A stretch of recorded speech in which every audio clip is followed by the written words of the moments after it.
Hello everyone दोस्तों, मैं अरुण शर्मा। आप देख रहे हैं द सोच। दोस्तों, इस वीडियो में बात करने वाले हैं शरद पवार के बारे में कि महाराष्ट्र की राजनीति में पिछली साल से घमासान जारी था। जिस तरीके से उनके भतीजे ने उनसे उनकी पार्टी का चुनाव चिन्ह घड़ी छीन लिया था, जिसके चलते अजित पवार ने भी काफी जोर लगाए थे और शरद पवार ने सुप्रीम कोर्ट का दरवाजा खटखटाया था। पर वहां से सुप्रीम कोर्ट और कोर्ट के दरवाजे से देखा जाए तो शरद पवार को फटकार लग चुकी है और अब ये निशान फिलहाल 2024 विधानसभा चुनाव में अजित पवार बल्ले बल्ले हो गई है और वो इसको यूज कर पाएंगे। दोस्तों, अगर आप चैनल पहली बार हैं, जुड़ सकते हैं, सारी वीडियो को देखें। दोस्तों, बात करते हैं शरद पवार, महाराष्ट्र की राजनीति में सबसे बड़ा चेहरा, जिनकी पार्टी का चुनाव निशान देखा जाए तो बाल ठाकरे के पुत्र की तरह छीन लिया गया, जिसके लिए शरद पवार ने एड़ी चोटी का जोर लगा दिया। उनके मेंबरों को भी सलाह कर ली गई, पर कोर्ट के दरवाजे से भी कल उनको एक झटका लग चुका है। और फिलहाल जिस घड़ी के नाम से शरद पवार जाने जाते थे, जिस पार्टी के नाम से जाने जाते, उनकी पार्टी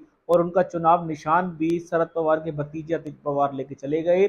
और जिस तरीके से अजित पवार जोर लगा रहे थे किसी भी तरीके से वो चुनाव निशान वो यूज कर पाए, जिसकी महाराष्ट्र में तूती बोलती है, उसमें कामयाब रहे और शरद पवार को कुछ नहीं मिला। घड़ी उनके हाथ से जा चुकी है। अब मुद्दे की बात यह है कि शरद पवार ने अजित पवार को पार्टी से निकाला या नहीं निकाला। उन्होंने पार्टी से शरद पवार को निकाल दिया और पार्टी के मुखिया खुद बन बैठे, जिसके लिए शरद पवार सुप्रिया सुले ने सुप्रीम कोर्ट के दरवाजे खटखटाए थे। फिलहाल अभी उनको एक रात भरी सांस नहीं मिली है और इस इलेक्शन में देखा जाए तो कोर्ट से फटकार लग चुकी है और शरद पवार फिलहाल घड़ी का चुनाव निशान यूज नहीं कर सकते, वो उनके भतीजे के पास ही रहेगा। अब शरद पवार ने महाविकास आघाड़ी का एक नेता प्रतिपक्ष बन के डोल रहे हैं और उन्होंने जिस तरीके से इंडिया गठबंधन की नींव रखवाई, उसमें सबसे बड़ी भूमिका महाराष्ट्र में वो निभा सकते हैं। अजित पवार बीजेपी सरकार से इनकी आपस में सामने की लड़ाई बढ़ती जा रही है। अजित पवार ने चाचा भतीजे को कई बार वापस आने के लिए मनाने की कोशिश की, पर शायद अजित पवार और शरद पवार की ट्यूनिंग नहीं बैठ पाई। सुप्रिया सुले को भी उन्होंने मनाने के लिए काफी सारे सुझाव दिए, पर सुप्रिया सुले का एक कहना था कि अगर वो प्यार से मांग लेते तो शायद वो सब दे देती। पर जिस तरीके से उन्होंने छुरा घोंपा है और बीजेपी के साथ षड्यंत्र करके उनकी पिताजी की पार्टी को ले लिया, उसके सुप्रिया सुले कुछ नहीं है।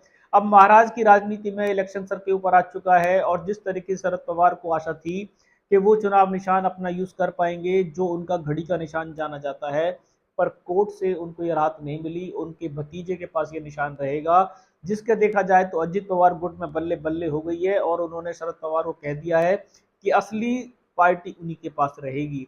अब शरद पवार ने इस बार महाविकास आघाड़ी को लेके, इंडिया गठबंधन को लेके बीजेपी, सिंधे सरकार और अजित पवार की नैया डुबोने के लिए काफी सारे हथकंडे अपनाए हैं।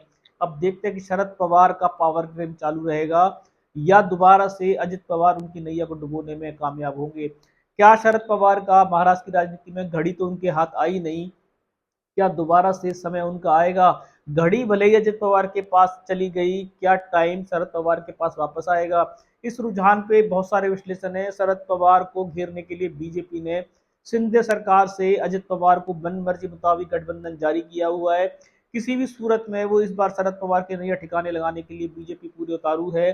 शरद पवार को उन्होंने दो टूक कहा है कि शरद पवार सरगना है, भटकती आत्मा है, फलाना ठिकाना, बहुत सारे नित्य आरोप बीजेपी की खुद मोदी सरकार, मोदी जी ने और अमित शाह ने उनके ऊपर मढ़ दिए हैं, जिसके चलते लोकसभा चुनाव में बीजेपी की करारी हार हुई थी।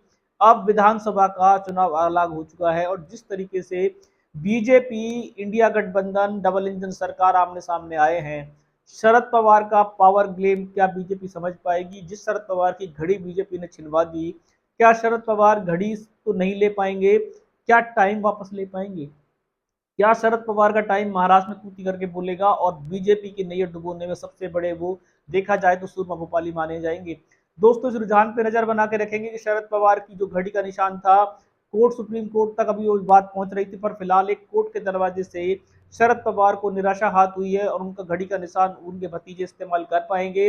शरद पवार को उस पर अधिकार नहीं मिला है। अब समय की बात यह है कि घड़ी तो भतीजे के पास चली गई, क्या टाइम अच्छा चाचा का आएगा? इस रुझान पे सटीक विश्लेषण लेके आएंगे। अगर आप चैनल पहली बार है, जुड़ सकते हैं। आगामी सभी वीडियो को दोस्तों, मैं अरुण शर्मा मिलूंगा नई सोच के साथ। अपना ध्यान रखें। नमस्कार।